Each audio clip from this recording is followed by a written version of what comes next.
በድፍረቱ የሚታወቀው ኮሜዲያን ምናለ በመጨረሻም በቁጥጥር ስር መዋሉ ተሰማ። በሐሳቡ ያልታሰረን ያልሞተ በእኔ የሚጀመር ነገር አይደለም። ወጣቱ መፍራት ያለበት እግዚአብሔርን ብቻ ነው፣ መብት በልመና አይመጣም በሚለው ንግግሩ ብዙዎች ለደህንነቱ የሰጉለት ኮሜዲያን ምናለ ለምን ታሰረ የሚለውን ዝርዝር መረጃም አጠናቅረን ይዘነዋል፣ ታደምጡታላችሁ። ወዲህ ደግሞ በአደይ ድራማ የምናውቀው አርቲስት እስራኤል ደስታዬን መቆጣጠር አልቻልኩም እወቁልኝ ሲል ስለ እጮኛው ያጋራው ጽሑፍ የብዙዎችን ልብ የነካና አነጋጋሪ ሆኗል። ዝርዝሩን ይዘነዋል። 50 ዓመታትን በትዳር የቆዩት የአነጋጋሪዋ ጋዜጠኛ ሊያ ሳሙኤል ወላጆችም ከሰሞኑ መነጋገሪያ ሆነዋል።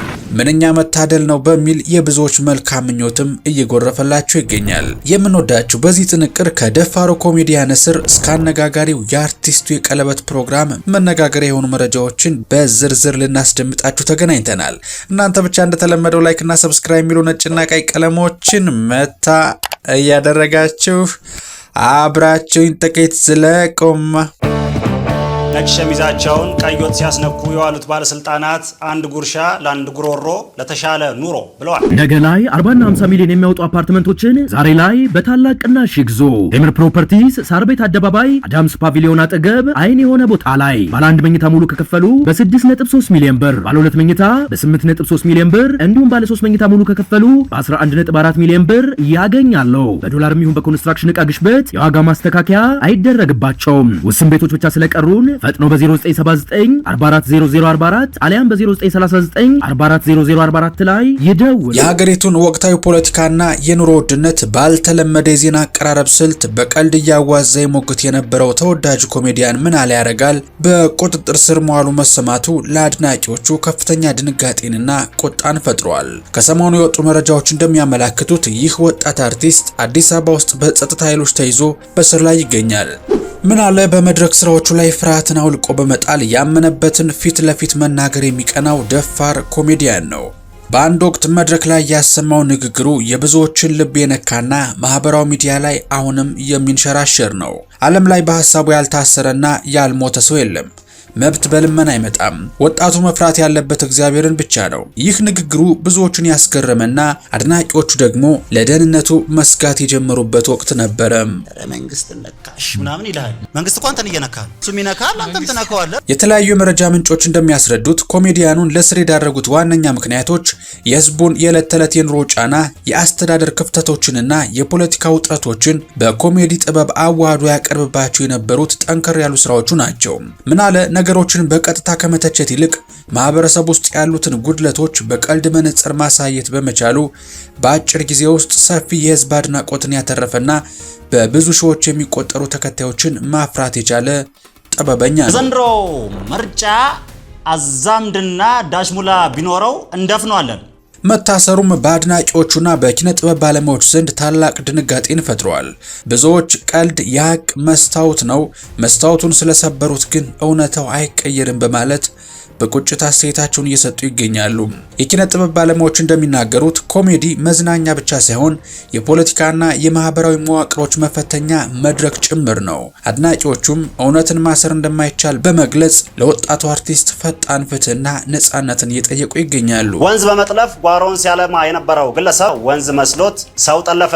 የጠለፈውንም ሰው በመንከባከብ ከቀድሞ የተሻለ ገቢ እያገኘ መሆኑን ለዘና ዜና ተናግሯል። የማህበረሰቡን ምሬት የሚገልጹ የጥበብ ሰዎች መታሰራቸው የህዝብን ብሶት ይበልጥ ያባብሰዋል እንጂ መፍትሄ አይሆንም እየተባለም ነው። የጥበብ ሰዎች ድምጽ የህዝብ ነጸብራቅ በመሆኑ ጉዳዩ በአሁኑ ወቅት ትልቅ ትኩረት ሊያገኝ እንደሚገባውም እየተነገረ ነው። እስካሁን ድረስ ከጸጥታ አካላት በይፋ የተሰጠ መግለጫ ባይኖርም የህግ ባለሙያዎችና የአርቲስቱ ጓደኞች ጉዳዩን በቅርብ እየተከታተሉት ይገኛሉ። ይህ ጉዳይም በሀገሪቱ ያለውን የሀሳብ ነጻነት መብት ጥያቄ ውስጥ የከተተ በመሆኑ አድናቂዎቹ ምናለ ያረጋል ያለምንም ቅድመ ሁኔታ በፍጥነት እንዲፈታ በየማህበራዊ ሚዲያው ድምጻቸውን እያሰሙ ይገኛሉ። በአሁኑ ሰዓት ኮሜዲያን ምናለ ያረጋል ከ180 ሺህ በላይ ተከታይ ባለው የቲክቶክ አካውንቱ ቪዲዮ ከለቀቀ አንድ ሳምንት አልፎታል። ከኮሜዲያኑ የእስር መረጃ ጋር ተያይዞ የሚወጡ አዳዲስ መረጃዎችን እየተከታተልን ወደ እናንተ ወደምንወዳችሁ ተመልካቾቻችን እንደምናደርስ ቃል እየገባን ከኮሜዲያን ምናለ እስር ወጣ ስንል ደግሞ ከሰሞኑ አንድ አስደሳች የቃል ኪዳን ዜና ተሰምቷል። በሀገራችን ዲኤስቲቪ ላይ ተወዳጅነትን ባተረፈው አደይ በተሰኘ ተወዳጅ ተከታታይ ድራማ ላይ አቤል በተሰኘ ተወዳጅና ቅን ገጸ ባህሪ የሚታወቀው ወጣቱ ተዋናይ እስራኤል ጥላሁን ቀለበት ማሰሬን እወቁልኝ ብሏል። እስራኤል በድራማው ላይ በነበረው ድንቅ ትወና ምክንያት በብዙዎች ዘንድ ተወዳጅነት ያተረፈ የጥበብ ሰው ነው። እስራኤል ይህንን አዲስ የህይወት ምዕራፍ ለህዝብ ይፋ ሲያደርግ በማህበራዊ ሚዲያው የብዙዎችን ልብ የነካ መልእክቱን አስተላልፈዋል። ፈጣሪ እሱን ይበልጥ የተሻለ ሰው ለማድረግ ሲል እሷን በህይወት ውስጥ እንደ በረከትና እንደ ትልቅ ስጦታ እንደሰጠው የተናገረው እስራኤል አንዳንድ የህይወት ጉዞዎችና ታሪኮች ለተወሰነ ጊዜ በሚስጥር መያዝ የሚገባቸው ቢሆንም አሁን ግን ይህንን ታላቅ ደስታ ለአድናቂዎቹና ለህዝብ ማካፈል እንደመረጠ ገልጿል። እጮኛው ላሳየችው እውነተኛ ፍቅርና ሁልጊዜም ከጎኑ በመሆን ለሰጠችው ድጋፍ ከፍተኛ ምስጋና ያቀረበ ሲሆን ቀሪ የህይወት ዘመኑን ሙሉ አብሯት ለመጓዝ በመወሰኑ ለዘላለም አመስጋኝ ሆኖ እንደሚኖር ተናግሮ አርቲስቱ ጽሑፉን ቋጭቷል። የአደይ ድራማ አድናቂዎችና የኪነ ጥበብ ባልደረባዎቹ ለተዋናዩ ያላቸውን መልካም ምኞትም እየገለጹለት ይገኛሉ። ብዙዎች የፍቅር ታሪካቸውን ለተወሰነ ጊዜ ከማህበራዊ ሚዲያ እይታ ውጪ በጥንቃቄ ቆይተው አሁን ግንኙነታቸውን ወደ ትልቅ ምዕራፍ ማሳደጋቸው የፍቅራቸውን ጥንካሬና የጥንዶቹን ብስለት የሚያሳይ ነው ተብሏል። እስራኤል ጥላሁን በትወና ህይወት ውስጥ እያሳየ የመጣው እድገትና አሁን ደግሞ በግል ህይወቱ የጀመረው አዲስ ምዕራፍ ከዚያ ቀደም ብሎ ደግሞ በነበረው የሙዚቃ ህይወቱ ለብዙ ወጣቶች አርአያ የሚሆን ነው። ትዳርና የቃል ኪዳን ህይወት በኃላፊነት ስሜት የሚመራ መሆኑን በመገንዘብ የጥበብ ሰዎች የግል ህይወታቸውን እንዲህ በአማረ መልኩ ሲያደራጁ ማየት ደስታን የሚፈጥር ዜና እንደሆነም አድናቂዎቹ እየተናገሩ ነው። ከዚህም አልፎ ብዙዎች ደስ የተሰኙበት እስራኤል እጮኛውን የገለጸበት መንገድና በመካከላቸው ያለውን ፍቅርና ሰላም ይበልጥ ፍንትው አድርጎ የሚያሳይ በመሆኑ ብዙዎች በተዋናዩ አዲስ ህይወት ምዕራፍ ደስታቸውንና መልካም ምኞታቸውን እየገለጹ ይገኛሉ። እኛም እንግዲህ በኢትዮ ትሩዝ ስም ለዚህ ተወዳጅ አርቲስትና ለእጮኛው በፍቅር በጤናና በስኬት የተሞላ የእጮኝነት ጊዜን እየተመኘን በመጨረሻም በዚህ ሳምንት ወደ ተሰማው ሌላ ደስ የሚያሰኝ ዜና ይዘናችሁ እንለፍ። የታዋቂዋና አነጋጋሪዋ ጋዜጠኛ ሊያ ሳሙኤል እናትና አባቷ በትዳር ውስጥ ግማሽ ክፍለ ዘመንን ወይም 50 ሙሉ ዓመታትን በፍቅር በታማኝነትና በጽናት አብሮ በመጓዝ የወርቅ ኢዮቤልዩ የጋብቻ ባህላቸውን በደመቀ ሁኔታ አክብረዋል። ብዙዎች በትዳር ህይወት ውስጥ 50 ዓመታትን ሙሉ መሻገር እጅግ ብርቅና ድንቅ በረከት ነው በማለት የተሰማቸውን ደስታ ገልጸውላቸዋል። በአሁኑ ሰዓት በትዳር ውስጥ ጥቃቅን አለመግባባቶች ሰዎችን በሚለያዩበት የኑሮ ውድነትና ማህበራዊ ጫናዎች ቤተሰብን በሚፈትኑበት ጊዜ እንዲህ አይነት ረጅም ዘመንን በመከባበር ማሳለፍ ትልቅ መስዋዕትነትና ብስለትን ይጠይቃል። የጋዜጠኛ ሊያ ሳሙኤል ወላጆች ይህንን ታላቅ ቀን ሲያከብሩ በትዳር ውስጥ የሚገጥሙትን ማናቸውንም የኑሮ ውጣ ውረዶች በትዕግስትና በውይይት ማለፍ እንደሚቻል በተግባር አሳይተው ነው።